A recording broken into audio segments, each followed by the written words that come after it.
What's up, guys? Welcome to Daily Dose of Reddit. This is your host, Zach, and today's subreddit is r/IDontWorkHereLady. This story's called, "It's not my job to haul scrap metal at night, but I did it anyway." It was around 9 p.m. I had just sat down on the couch with a cup of tea after an hour-long struggle to get my 6-year-old boy to bed. All of a sudden, there is a tremendous noise out of the front of my house. It sounds like the world is ending, a metal apocalypse. I leap up and run to the front window and squint out into the darkness of my usually quiet blue-collar suburban street. There, across the road, is my neighbor, Johnny. He is dragging 12-foot-long metal beams along the sidewalk, resting one end on the top edge of a big cage trailer, then trying to shove slide the beams down and inside. The noise is unbelievable. I watch for a couple of minutes in disbelief and growing anger as I notice about 50 more metal beams stacked behind him. This is not going to finish anytime soon. Then to top it off, my son wakes up and starts making a fuss. I grab a piece of paper and write an angry message at Johnny in big block letters. My neighbor Johnny is profoundly deaf, hence the written note. He has lived in that house for all of his 50 years. And alone, since his mother died a decade ago. He hasn't done so well by himself, I think. His house has fallen into disrepair, and he has hoarded so much scrap metal it has filled his property and flowed over the outside of his wall, encroaching on the sidewalk. I know the mess drives other neighbors crazy, but I don't particularly care. Makes me feel less guilty about not mowing my lawn as often as I should.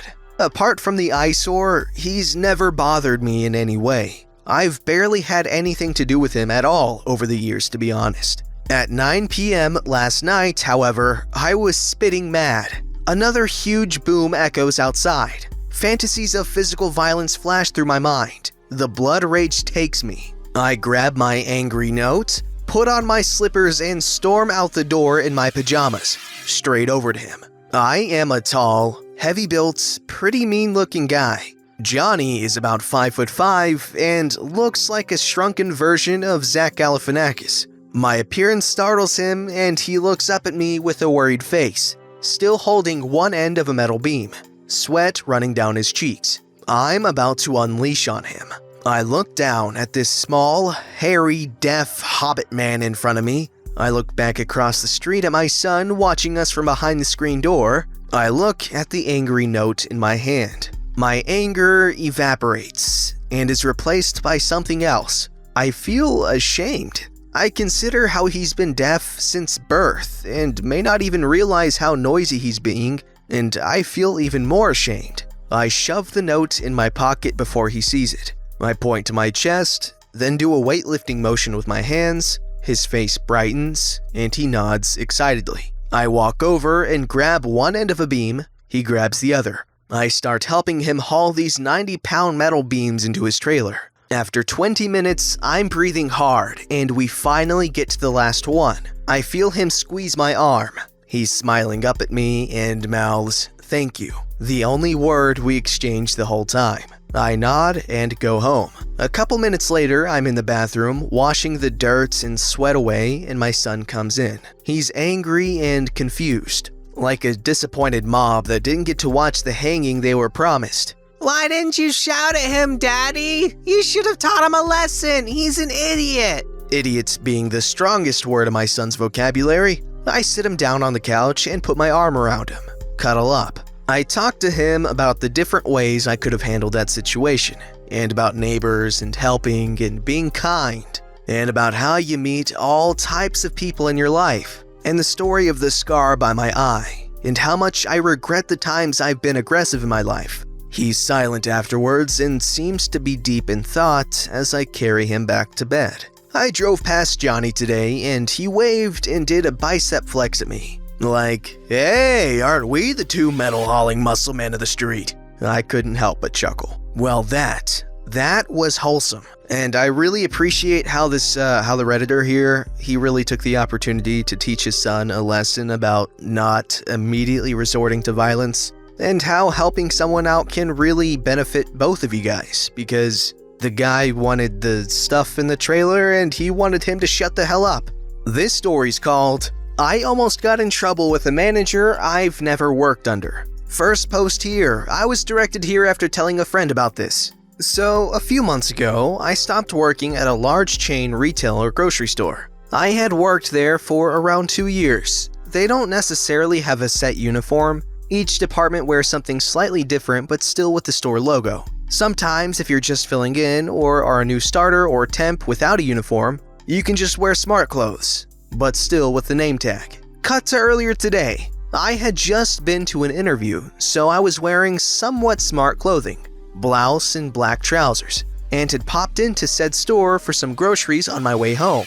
I'm only planning on getting a few things, so I don't take a basket. I'm a bit of a neat freak when it comes to stores, so as I was looking for products, I'd also straighten the shelves a little. You can't tell me nobody else does this. Suddenly, a middle-aged woman approached me and asked me where she could find hemp milk. Oh, sorry, I don't work here, but I believe it's in aisle 24 or 26? Already annoyed, she says, "Listen, I've had a busy day and I don't have time for your games. I can see you straightening shelves. You work here. Now, take me to the hemp milk. It's for my daughter's husband. He's got a milk allergy and I just want some hemp milk." I understand, but I don't work here. Stop messing with me, you fat cow. I've seen you working here. I just witnessed you straightening the shelves. I told you I have had a busy day. Now take me to the milk so I can go home. I honestly don't know where it would be. I'm sorry, but I need to get home myself.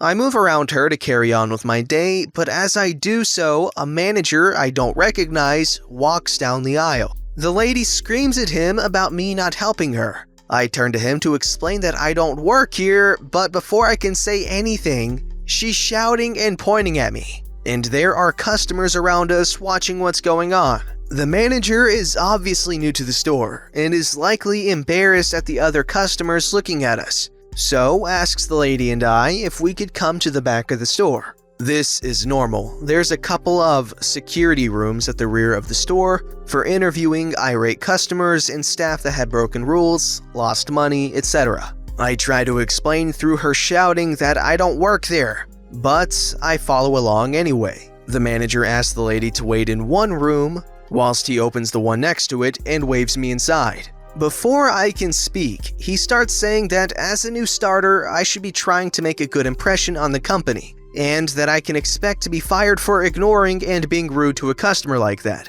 Before I entered, one of the supervisors I used to know well comes into the hallway the rooms are on. It connects to the shop floor to the colleague toilets, and sees me. He immediately starts chatting, asking how I am, etc. He then realizes I'm going into a security room and questions it. I explain that a customer thinks I'm being a rude employee and that I haven't been able to get a word in edgewise to explain to this manager that I don't work here. The old supervisor immediately starts laughing at the predicament, saying that I left months ago, and the manager, still holding the door, flushes bright red with embarrassment. He starts apologizing profusely to me, stating that he's new here and hasn't had a chance to meet the colleagues properly. He even offers me vouchers. Luckily, I'm in pretty good spirits and laugh it off. Poor guy seemed stressed beyond belief. I left to go to the shop floor as he went in to speak to the customer. So I don't know how she took the news, but hopefully he came out alive.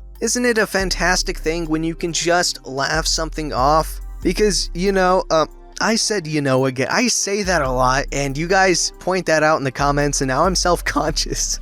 This story's called Operation Karen. After an amusing stint of Reddit reading videos, I discovered this sub and thought you'd appreciate this. My first job after university was as a software consultant under a company that handled large, bespoke software solutions for big finance companies, banks, and government. After about a year with a number of projects under my belt, I was sent on my way to a new client, an offshore admin department of a major UK bank, to work on some bespoke project for the banking system. This was approaching 10 years ago. This might be a gray area for the sub, but think of my role like the IT equivalent of asking a plumber to fix your crapper. The building had maybe 30 to 40 employees and rows of desks down a long room with multiple little offices or meeting rooms adjacent. I turn up all suited and smart, meeting the manager and discussing the project. To everyone there, I'm just some early 20s youngster being escorted to an interview or something.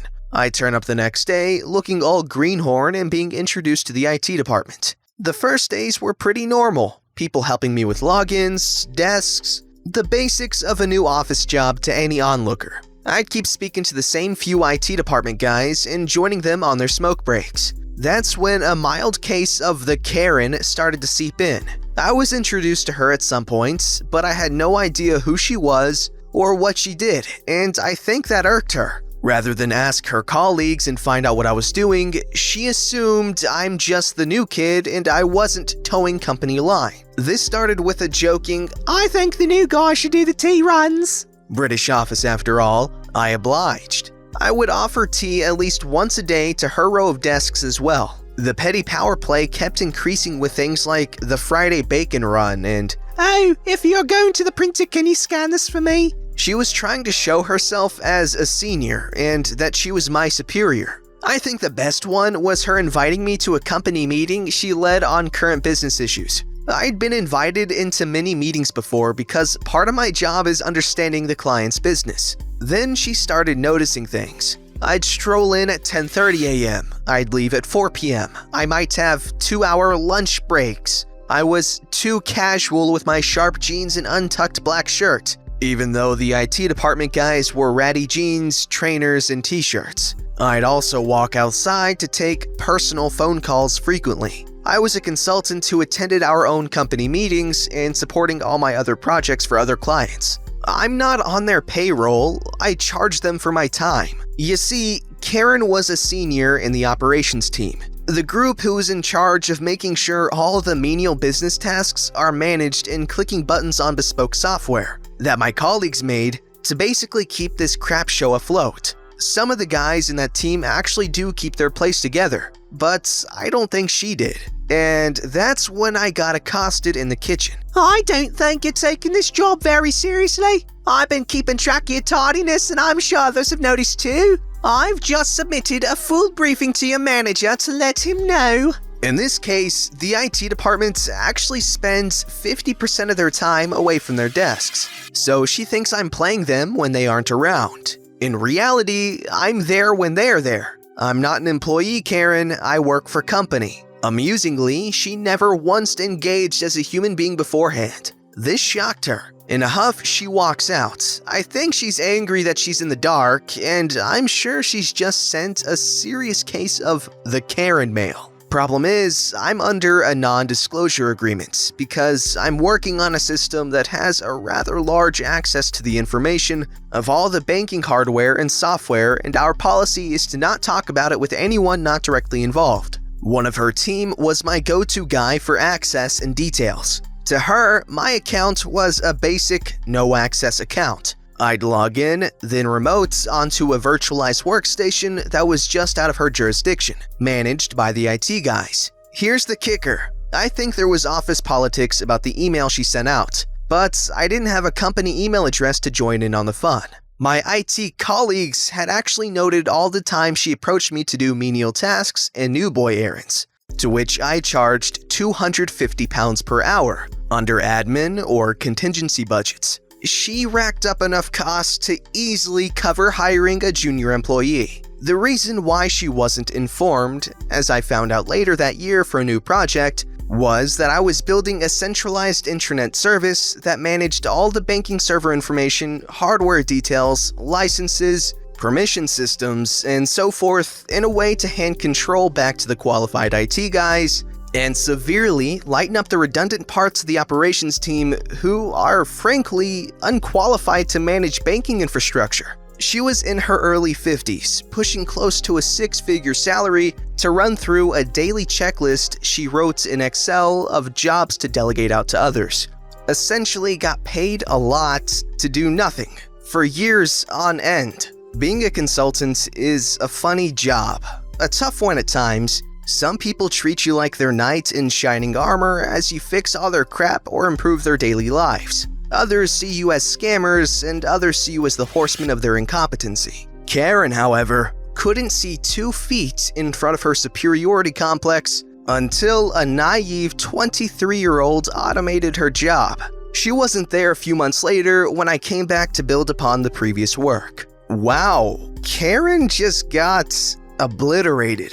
This story's called Being Mistaken as a Waiter at My Grandfather's Funeral Reception. Not exactly a store, but still relevant. So this happened about 5 years ago when my grandfather passed. After the funeral, there was a buffet and reception at a local restaurant. I had finished my food, and so I was heading up to the window where the kitchen was, as I saw some waiters bussing dirty dishes to the window, so I figured it would be helpful if I just took my plate there. As I'm walking over, a woman steps in front of me and blocks my path. She quickly dumps several plates on my pile and very confidently says, "Is it helpful if I just hand you all of our plates?" The woman was my uncle's latest girlfriend. I calmly replied, I don't work here, but I can run these to the kitchen for you, I guess." I was trying to be polite. She gave me a puzzled look and asked, "Then what are you doing at this reception?" I paused for a moment, baffled that she asked me why I was at my own grandpa's funeral.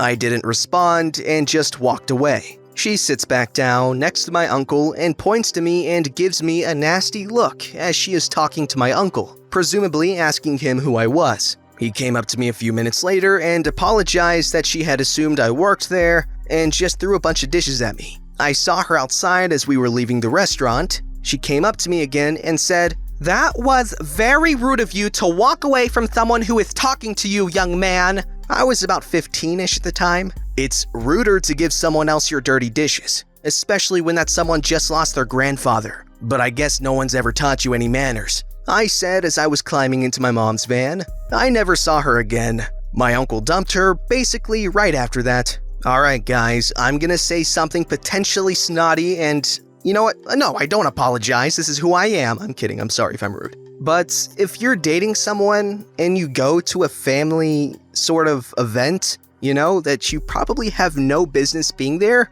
then please, I don't know how else to say this, but know your place. For instance, if you're going to someone's funeral, it might help to know who their relatives are. Okay, actually, first of all, if you don't know the family, then why are you even going to a funeral? Because that's a rather intimate sort of thing. Unless it's a serious relationship, I say just don't even come. Like, don't bring someone like your freaking girlfriend of 2 hours to your grandpa's funeral. That's just weird. Don't forget to like, subscribe, and hit that bell to never miss an episode.